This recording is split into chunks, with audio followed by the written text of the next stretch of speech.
बहुत स्वागत है आपका एबीपी गंगा में। आप देख रहे हैं पहाड़ प्रभात और मैं हूं आपके साथ आयुषी नेगी। और बुलेटिन की शुरुआत करेंगे सीएम पुष्कर सिंह धामी के साथ। तो सीएम पुष्कर सिंह धामी आज सुबह अल्मोड़ा में मॉर्निंग वॉक के दौरान स्थानीय लोगों से मुलाकात उन्होंने की। नौजवानों से सरकार के काम पर फीडबैक भी सीएम ने लिया। सीएम ने स्पोर्ट्स स्टेडियम में युवाओं के साथ दौड़ भी लगाई, बैडमिंटन भी खेला। आपको बता दें कि मुख्यमंत्री पुष्कर सिंह धामी जब भी जिलों के दौरे पर जाते हैं और रात्रि विश्राम वहीं करते हैं और सुबह के वक्त मॉर्निंग वॉक पर जरूर जाते हैं। इस दौरान आम लोगों से मिलकर उनका हालचाल भी जानते हैं और सरकारी विकास योजनाओं और विकास कार्यों के बारे में फीडबैक भी जरूर लेते हैं। ये तस्वीरें देख रहे हैं आप, अल्मोड़ा के दौरे पर हैं दिनों मुख्यमंत्री पुष्कर सिंह धामी और कैसे अपने दिन की शुरुआत की। मॉर्निंग वॉक के साथ दिन की शुरुआत की, उसके बाद स्टेडियम गए, वहां पर बैडमिंटन कोर्ट में बैडमिंटन खेला। साथ ही साथ जो वहां जो लोग थे उनसे फीडबैक लिया सरकार के कामकाज को लेकर। बैडमिंटन उन्होंने खेला, दौड़ लगाई, जो लोग थे उनसे फीडबैक लिया। कोशिश यही रहती है सीएम पुष्कर सिंह धामी की कि जब भी किसी जिले के दौरे पर रहते हैं तो शुरुआत मॉर्निंग वॉक से करते हैं और लोगों के बीच में जाना पसंद करते हैं। फीडबैक उनकी तरफ से लिया जाता है, जो भी सरकार की योजनाएं हैं, सरकार कैसे काम कर रही है, आम लोगों से बातचीत करते हैं। पिछली तस्वीरों में हमने देखा था जब पिथौरागढ़ के दौरे पर थे, छात्रों से उन्होंने मुलाकात की और अब अल्मोड़ा के जब दौरे पर है तो यहाँ पर स्पोर्ट्स स्टेडियम वो पहुंचे, खिलाड़ियों से भी उन्होंने बात की और फीडबैक लिया कि कैसे सरकार जो काम कर रही है, कितना संतुष्ट आम जनता सरकार के कामकाज से है। तो अल्मोड़ा के दौरे पर हैं पुष्कर सिंह धामी और ये अंदाज उनका देखने को मिला। तो अल्मोड़ा में देर शाम मुख्यमंत्री ने मल्ला महल में सांस्कृतिक कार्यक्रम का शुभारंभ किया। इस मौके पर उत्तराखंड के उत्पादों से बने वस्त्रों को पहनकर लड़की और लड़कियों ने रैंप वॉक किया। इस मौके पर सीएम ने कहा कि अल्मोड़ा की संस्कृति का अपना एक अलग इतिहास है। सीएम धामी ने कलाकारों की तारीफ भी की। तो मल्ला महल में सांस्कृतिक कार्यक्रम का आयोजन किया गया था। विकासखंड हवलबाग में आयोजित किया गया और मुझे बड़े दुख के साथ कहना पड़ता है कि जो ये जिला प्रशासन द्वारा कार्यक्रम निर्धारित किया गया था, इसे पूर्ण रूप से राजनीतिक बनाया गया है और एक प्रमुख होने के नाते हवलबाग विकासखंड की मुखिया होने के नाते मुझे वो सम्मान नहीं मिला गया और जो मेरी विकासखंड की मूलभूत समस्याएं थी, जो मैं मुख्यमंत्री जी के सामने रखना चाहती थी, उन्हें रखने नहीं दिया गया।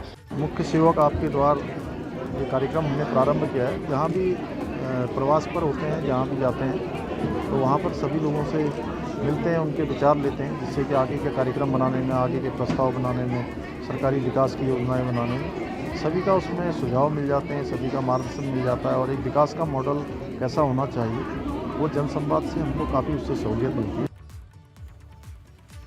खबरों में आगे बढ़ेंगे, बात करेंगे विकासनगर की। विकासनगर में पुलिस ने खुदकुशी करने की कोशिश कर रही एक महिला को बचाया है। दरअसल महिला ने फांसी लगा ली थी, लेकिन वक्त पर पहुंचकर पुलिस ने उसकी जिंदगी को बचा लिया है। कालसी पुलिस ने 6 मिनट के अंदर रिस्पांस किया और दरवाजा तोड़कर फांसी पर झूलती महिला को नीचे उतारा गया। उस वक्त महिला की सांसें चल रही थी। ये वीडियो थाना कालसी के ग्राम खादर का है और तस्वीरों में आप देख सकते हैं कि पुलिस खिड़की तोड़कर अंदर दाखिल हुई और फिर महिला को नीचे उतारा गया। महिला ने दरवाजा बंद कर गले में फंदा लगा लिया था, लेकिन 6 मिनट के अंदर अगर पुलिस मौके पर नहीं पहुंचती तो अनहोनी हो सकती थी। उत्तराखंड पुलिस की सतर्कता आप देख सकते हैं इस वीडियो में। 6 मिनट के अंदर किस तरीके से इस युवती की जान उत्तराखंड पुलिस ने बचाई है और ये वीडियो भी अब वायरल हो रहा है, जिसमें आप देख सकते हैं कि खिड़की से दाखिल होती है पुलिस और महिला जो भी फंदा लगा चुकी थी उसी वक्त महिला को नीचे उतारा गया और महिला की जान बचाई गई। फांसी लगाकर खुदकुशी करने की कोशिश इस महिला की तरफ से की जा रही थी, लेकिन 6 मिनट के अंदर कैसे पुलिस ने तुरंत रिस्पांस किया इस पूरे मामले पर, खिड़की के माध्यम से अंदर दाखिल हुई और इस महिला की जान को बचाया गया। और सिंगेश ठाकुर खबर पर और ज्यादा जानकारी के लिए हमारे साथ जुड़ रहे हैं। सिंगेश, पहले तो महिला के बारे में क्या जानकारी है, क्यों ये महिला आत्महत्या करने की कोशिश कर रही थी, क्या जानकारी मिल पाई है अब तक? जी, अभी ये महिला खतरे से बाहर बताई जा रही है। ये पीएचसी कालसी ने इसको एडमिट कर दिया था और रात को जब पुलिस को सूचना मिली, तुरंत 6 मिनट में जो पुलिस ने ये कार्रवाई की है, खिड़की तोड़ के जो जान बचाई है, वहाँ बच्चे भी रो रहे थे, उसकी सभी लोग बुरी बुरी प्रशंसा कर रहे हैं। लोग पुलिस की इस कार्रवाई की काफी तारीफ कर रहे हैं। हालांकि अगर जरा सी भी लेट हो जाती तो बहुत बड़ी हानि हो सकती थी, महिला की मौत भी हो सकती थी। ठीक है, बहुत धन्यवाद सिंगेश तमाम जानकारी के लिए आपका। इधर धारचूला में लिपुलेख राष्ट्रीय राजमार्ग में हादसा हो गया है। सड़क के लिए पहाड़ काटने वाली ड्रिल मशीन पर बोल्डर गिर गया और बोल्डर गिरने से ड्रिल मशीन पूरी तरह से टूट गई। संयोग ठीक था कि मशीन के पास कोई मजदूर उस वक्त मौजूद नहीं था। देर शाम तवाघाट लिपुलेख मोटर मार्ग पर नजन के पास पहाड़ी का बोल्डर अचानक से गिर गया और बोल्डर ड्रिल करने वाली मशीन पर यह बोल्डर गिरा और भारी बोल्डर की चपेट में आने से जो मशीन है वो पूरी तरह से क्षतिग्रस्त हो गई। तस्वीरें भी आप देख रहे हैं किस तरीके से पहाड़ी से अचानक से बोल्डर गिरता है और नीचे जो मशीन मौजूद रहती है उस पर अचानक से गिर जाता है, जिससे जो मशीन है पूरी तरीके से क्षतिग्रस्त हो जाती है। लेकिन राहत की बात यह है कि उस वक्त मौके पर कोई मजदूर नहीं मौजूद था, नहीं तो कोई बड़ी हानि भी हो सकती थी। लेकिन ये तस्वीरें आप देखिए, पहाड़ी से लगातार जो बोल्डर है उनके गिरने का सिलसिला जारी है। ये तस्वीरें भी आप देख सकते हैं, अचानक से एक्सक्लूसिव तस्वीरें सबसे पहले एबीपी गंगा आपको दिखा रहा है। अचानक से ये बोल्डर गिरता है पहाड़ी से और ड्रिल मशीन पर ये बोल्डर गिरता है। उस वक्त इस मशीन में कोई भी मौजूद नहीं था, जिससे ये बड़ी हानि होने से बचा।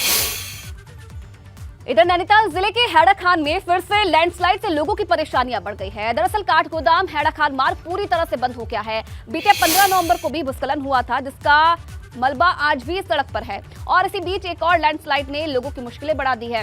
परेशान ग्रामीण अब अपना कृषि उत्पाद और गैस सिलेंडर जैसे जरूरी सामान सिर पर लादकर ले जाने को मजबूर हैं। एक्सक्लूसिव तस्वीरें आपके सामने, किस तरीके से जो 2 बार लैंडस्लाइड हो चुका है इस मार्ग में।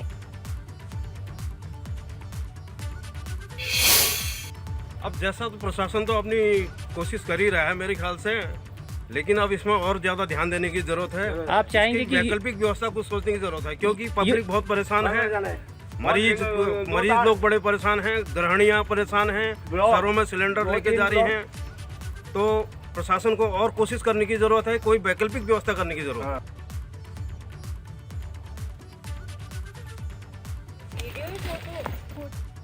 और चलिए बात करेंगे राजद्रोह पर रार की इनसाइड स्टोरी की। तो उत्तराखंड सरकार वर्सेस त्रिवेंद्र मामले में एक नया मोड़ आ गया है।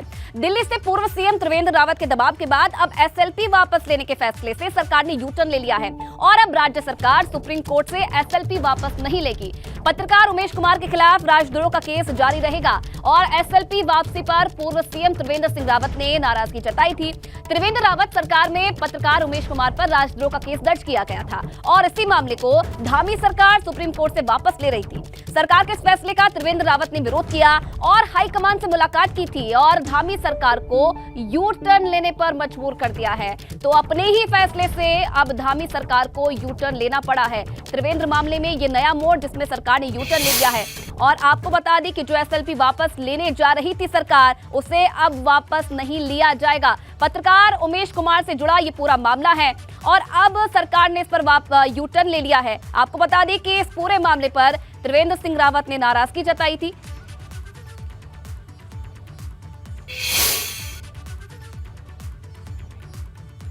तो त्रिवेंद्र रावत मामले पर दिल्ली हाई कमान ने संज्ञान लिया है और उत्तराखंड सरकार के एसएलपी वापस लेने पर हाईकमान सख्त हो गया है। इस मामले को लेकर अब 21 नवंबर को केंद्रीय हाईकमान सीएम धामी से मुलाकात भी कर सकता है और सूत्रों के हवाले से ये भी खबर है कि हाईकमान से मुलाकात के बाद सरकार सुप्रीम कोर्ट में अपना पक्ष रखेगी।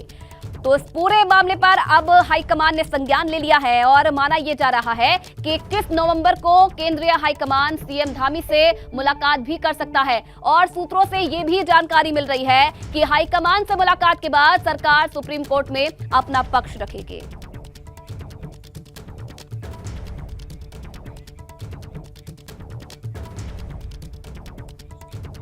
और चलिए क्या और इस पूरे मामले पर अपडेट है, क्या कुछ चल रहा है प्रदेश में इस मामले को लेकर, ज्यादा जानकारी देने के लिए रवि इस वक्त हमारे साथ जुड़ रहे हैं। रवि, अपने ही फैसले से सरकार ने यू टर्न ले लिया है और अब कहीं ना कहीं हाईकमान भी इस मामले को लेकर सतर्क हो गया है। क्या जानकारी, क्या अपडेट है फिलहाल आपके पास?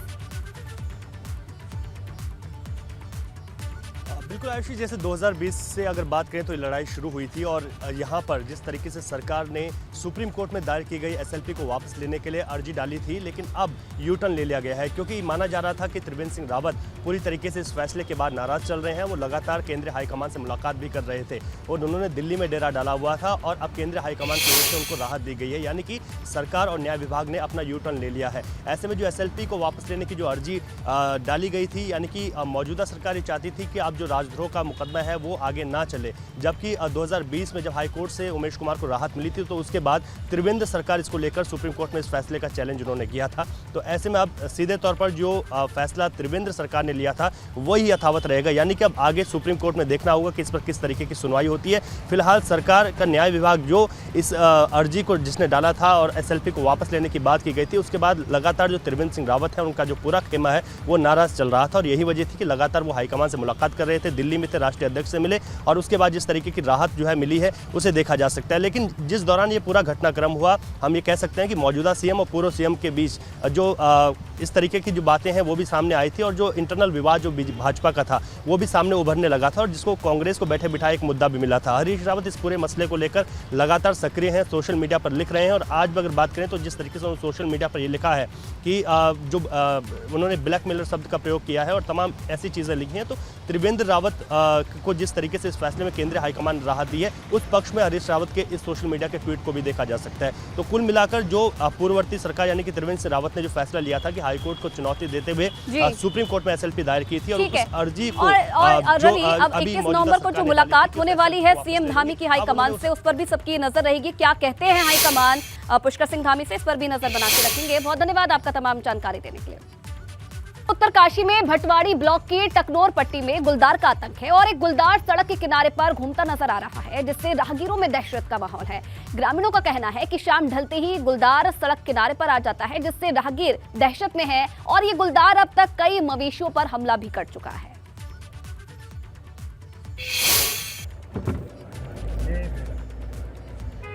तो ये तस्वीरें आप देखिए उत्तरकाशी की, किस तरीके से गुलदार का आतंक लगातार देखने को मिल रहा है। कई बार ग्रामीण इसकी शिकायत भी कर चुके हैं और कई बार अपने कैमरों में इन्हें कैद भी कर चुके हैं और एक बार फिर से ऐसी ही तस्वीर सामने आई है उत्तरकाशी से और आप देखिए किस तरीके से इस गुलदार की चहलकदमी नजर आई है और कैमरे में कैद हो गई है और अब जो लोग हैं वो दहशत में है।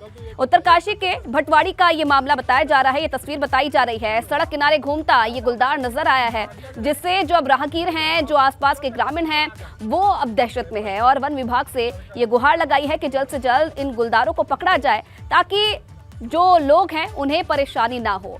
और आप तस्वीरों में भी देखिए जो लोग वहां से गुजर रहे थे उन्होंने इस गुलदार को अपने कैमरों में कैद कर लिया। इधर टिहरी के कोटेश्वर डैम से सटे डोबरा इलाके में गुलदार की दहशत है और इस वजह से लोग अपने घरों से बाहर निकलना भी लोगों ने बंद कर दिया है। 13 नवंबर को गुलदार ने एक गाय को निवाला बनाया था और गुलदार की दहशत ऐसी है कि लोग अपने बच्चों को स्कूल भेजने से भी डरे हुए हैं। उनमें से एक लावारिस गाय को गुलदार द्वारा मारा गया था और चूंकि वो अंदर झाड़ियों में, गांव के नजदीक झाड़ियों में खींच के ले गया और उसको लगातार सुबह शाम टाइम पे जब उसका पेट भर रहा है खाना खाने के लिए, उसको खाने के लिए आ रहा है। तो जब हमको पता लगा तो हम क्षेत्र निरीक्षण किया, वहाँ पे गए और फायरिंग भी की, पटाखे भी छोड़े और रात को जो गांव वालों की दहशत थी उसको दूर किया। उसके बाद हमने वहाँ पे फॉक्स लाइट्स भी लगा रखी हैं और ट्रैप कैमरे भी लगा रखे हैं। ग्राम प्रधान जी को बता रखा है कि अगर आपको तो जो 2 दिन से तो उनकी सूचना आई थी कि अभी 2 दिन से तो गुलदार आया नहीं है वहाँ पे। वहीं पौड़ी पहुंचने वाले वन्य जीव प्रेमी और पर्यटकों को जल्द ही हंटर हाउस से गुलदार की दहाड़ सुनने को मिलेगी। दरअसल हंटर हाउस का निर्माण पौड़ी में किया जा रहा है, जिसका निरीक्षण डीएम आशीष चौहान ने किया। डीएम ने कहा कि हंटर हाउस का निर्माण 3 से 4 महीने के भीतर पूरा हो जाएगा। हाँ, मैं काफ़ी अच्छी प्रगति के साथ में चल रहा है और मेरी जो बात हुई है यहाँ पे तो अगले 3-4 महीने में हम कोशिश करेंगे कि इसे कंप्लीट कर लिया जाए और इसे जो हमारी संकल्पना है उसको मूर्त रूप दिया जा सके। इसके लिए हम लोग कॉन्टिन्यूसली मेहनत करेंगे और ट्राई करेंगे कि अगले 3-4 महीने में काम कंप्लीट। तो सर्दी का मौसम आते ही रामनगर में प्रवासी परिंदे के आगमन भी अब शुरू हो गया है। तिब्बत, रशिया और साइबेरिया समेत कई देशों से परिंदे रामनगर के आसपास के जलाशयों में आ रहे हैं, जिसे देखने के लिए वन विभाग भी अब सक्रिय हो गया है और शिकारियों पर नजर रख रहा है। तो कई देशों से जो प्रवासी परिंदे हैं अब रामनगर में पहुंचने लगे हैं, जिससे जो वन विभाग है वो भी अब सतर्क हो गया है। हाँ जी, साइबेरियन पक्षी जैसे कि अभी नवंबर मास प्रारंभ हो चुका है तो शीतकाल को देखते हुए साइबेरिया और ठंडे प्रदेशों से ये पक्षी आते हैं और विशेषकर ये वेटलैंड्स पे आना पसंद करते हैं। इसमें यहाँ पर हमारे कोसी रिवर में है और ढिकाला में हमारा कालागढ़ बैराज में और साथ में तुमड़िया डैम में इस तरीके के पक्षी आते हैं। ये कुछ पक्षी हैं जैसे ब्राह्मणी डक बोलते हैं, रूडी शेल्डेक है, कॉर्मोरेंट्स हैं, इस तरीके के पक्षी अभी आना शुरू हो गए हैं। और इधर नैनीताल के बाद अब हल्द्वानी के बाजार को भी कुमाऊनी कल्चर में सजाने की तैयारी हो रही है और इसके लिए बाजारों में दुकानों को कुमाऊनी लुक दिया जा रहा है।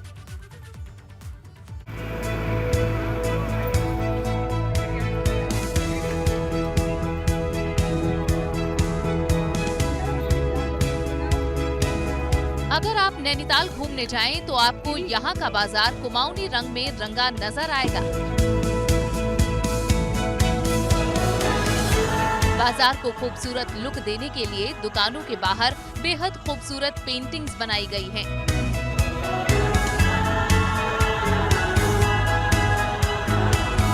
बाजार में कुमाऊं की संस्कृति की झलक नजर आ रही है। दुकानों, चौक चौराहों और मुख्य स्थानों पर खास तरह की पेंटिंग्स की गई हैं। नैनीताल जिला प्रशासन की कोशिश है कि अब हल्द्वानी के बाजार में भी इसी तरह से सजावट की जाए, जिससे यहाँ आने वाले सैलानियों को अलग एहसास हो। हल्द्वानी में जितने भी मार्केट्स हैं, पुराने मार्केट्स हैं, उन पर हम कार्य करने जा रहे हैं।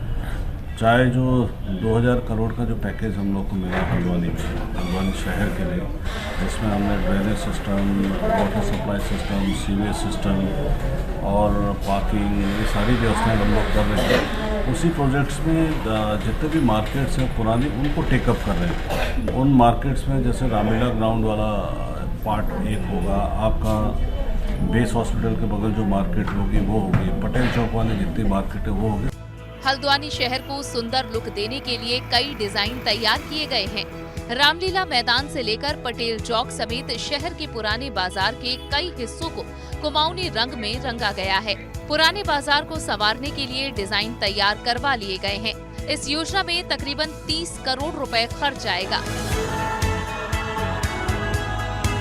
एबीपी गंगा के लिए हल्द्वानी से अंकित शाह की रिपोर्ट। और इसी के साथ पहाड़ प्रभात में फिलहाल इतना ही। तमाम खबरों के लिए आप बने रहिए एबीपी गंगा के साथ।